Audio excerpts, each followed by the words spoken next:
Political Press Attaché Joe Delaronde sits down with Chief Lloyd Phillips for updates on the MCK position on the gas tax issue, tobacco, and the recent AFNQL nominations.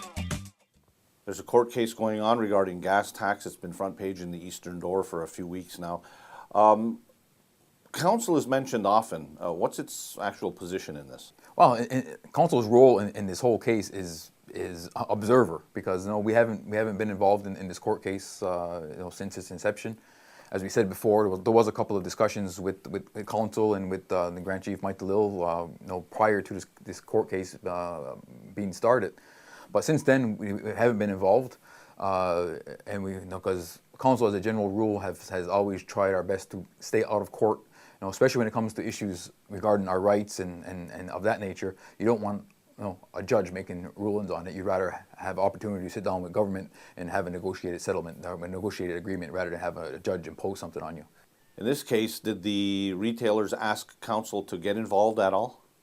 Well, in the beginning, there was a discussion to say, well, this is what we want to do, and what do you think? And there was some brief discussion, but to say actually us to get involved, there was never that direct request to get involved. Because there was supposed to be some follow-up meetings. I know with Grand Chief DeLille, but unfortunately, those never happened. And this goes back, a few years ago. So you've obviously been following the case. What can you tell us, your observations of what's been going on for the past 3 weeks? Well, I think the Eastern Door has done a very good job covering it. There's been obviously the arguments on both sides of the actual practicality of what's happening on the ground today.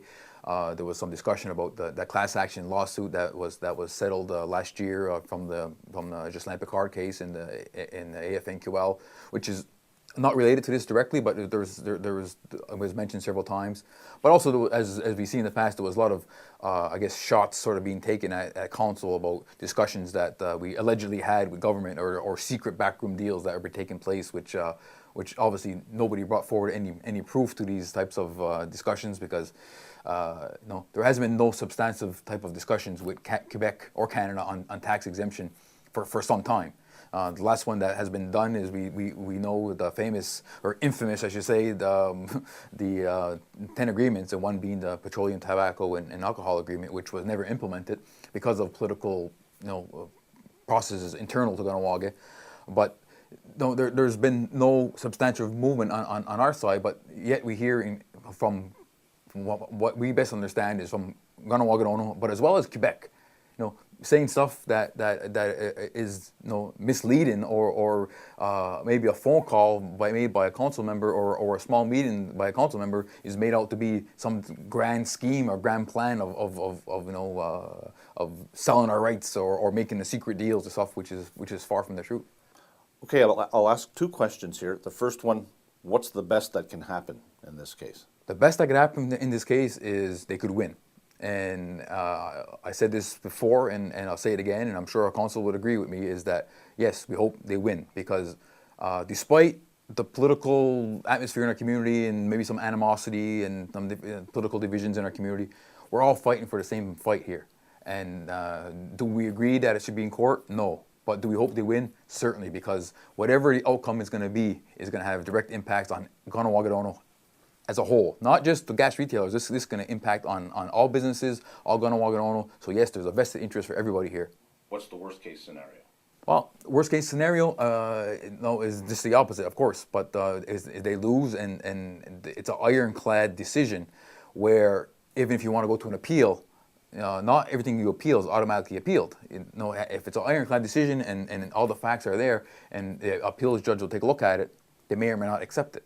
And so once if it goes to an appeal, and if it's not accepted, that ruling is as good as law. So that's probably the worst case scenario. And if it's a negative ruling and it's ironclad, that could be a major problem for Ganawage. It could be a major problem politically for us to try to have any more leverage. It could take away political leverage for us to go forward with government to say, let's work out an agreement, if they have a court case that's saying the opposite. So it creates problems there. So, honestly, I truly hope they do win this. And if they do win it, all the best. But I can almost guarantee you that, Quebec and/or Canada would both appeal it, to a higher level and see where it would go.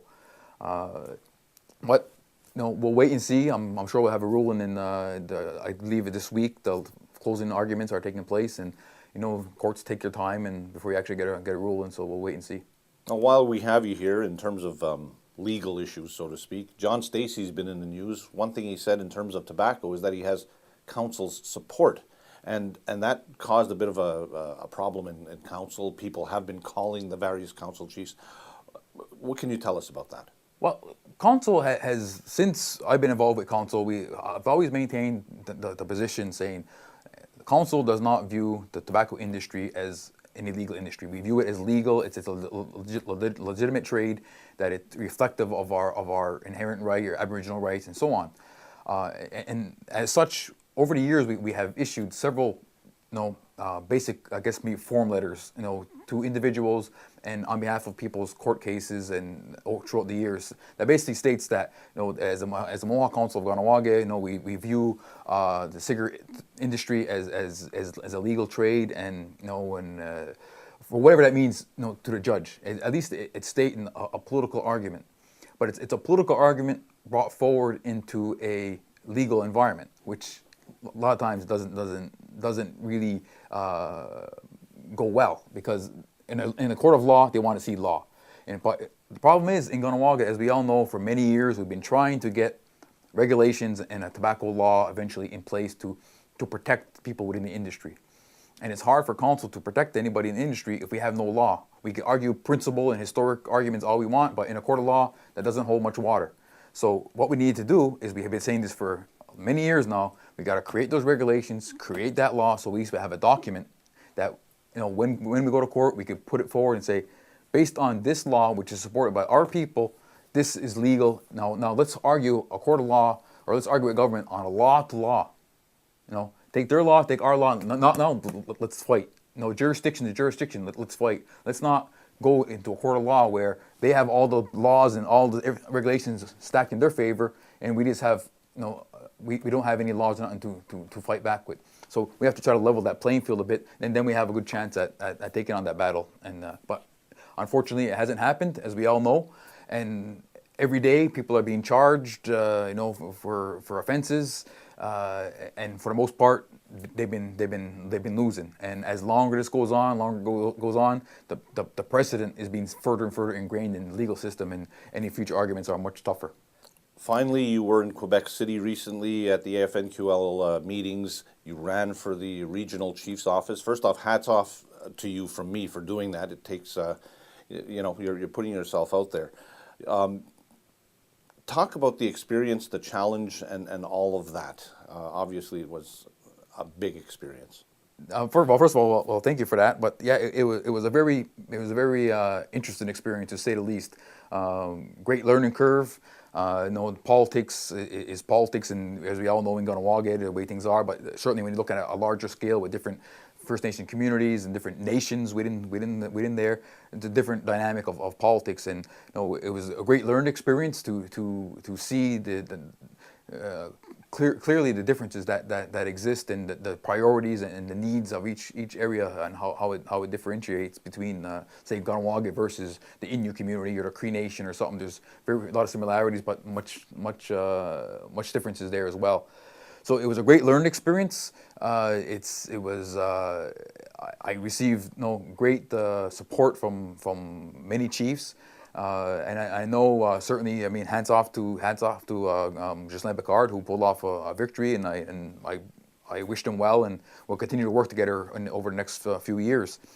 But I know many chiefs up until the last minute were undecided on who to support, and at 11th hour, the 7 or 8 chiefs that were undecided decided to go with Ghislain Picard, which is fine. I respect that. And we'll see what happens over the next while, but we'll continue to work together, because I think the politics that happen at that level impact our community on a day-to-day basis, and we have to keep a presence out there. Ghislain Picard has been there for a long time. Do you think that by running against him and giving him a pretty good run, maybe it'll help spark some new life in what he's doing at the AFNQL? I believe so. We had some preliminary discussions, Ghislain and I, about taking the AFNQL into a new direction, taking maybe slightly different positions on various political topics, making the agenda more political driven, more solution driven. And he told me he wants to work with me on many issues, and certainly that drives Ganawaga's issues further, because I mean we talk a lot in Ganawaga about jurisdictions and about finding solutions, and that's again where the direction I would like to see it go. And like I said a while ago, I'm prepared to work with all the chiefs across Quebec to ensure that the agenda is met. And I have to ask this: your fellow chiefs were pulling for you, but yet at the same time, there was some relief that you didn't win. Just give us some thoughts on that. It's like bittersweet. It's good to get that support and have your colleagues actually voice to you that they feel you're a valuable asset to this community, which is good. When on the other side, I mean, anytime you achieve something, you try to aspire to a level and you're unsuccessful. Sure, I mean there is a certain amount of disappointment involved there, but no, I'm confident in that my input within that region and within the community will continue to improve conditions.